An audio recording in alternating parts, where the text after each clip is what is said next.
Nakakapagod ba everyday ang eksena dito sa Metro?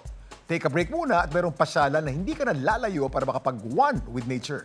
Saan yan? Alamin sa kwentong kalye ni JM Encinas. JM?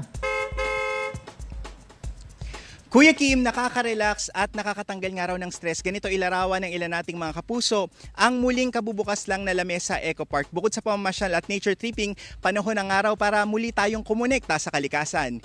Yan ang balita ngayon dito sa Quezon City.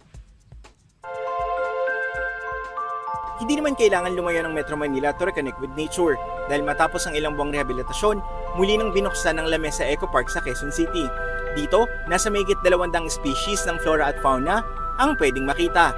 Kaya ang grupo ng wildlife photographer na ito, hindi pinalampas ang pagkakataong kumuha ng larawan. Marami kasing mga forest birds dito sa Lamesa Eco Park. So, hindi mo na kailangan mag-travel out of town para makakita ng mga ibon, mga native wildlife natin. Para ma-experience nila yung nature, yung biodiversity, no?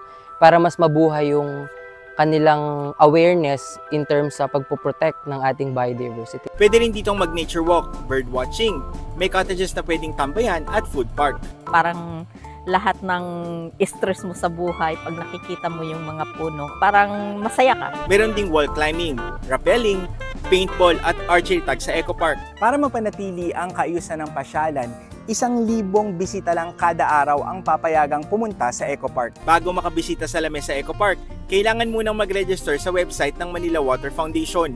Libre ang entrance sa mga taga Quezon City at kung hindi man residente, 20 pesos lang ang babayaran.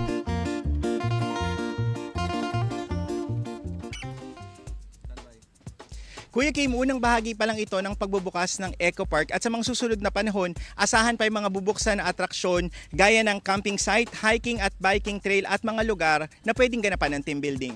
Live mula dito sa Quezon City, ako si JM Encinas at yan ang kwentong kalyeng dapat alam mo. Kuya Kim? Maraming salamat, JM Encinas.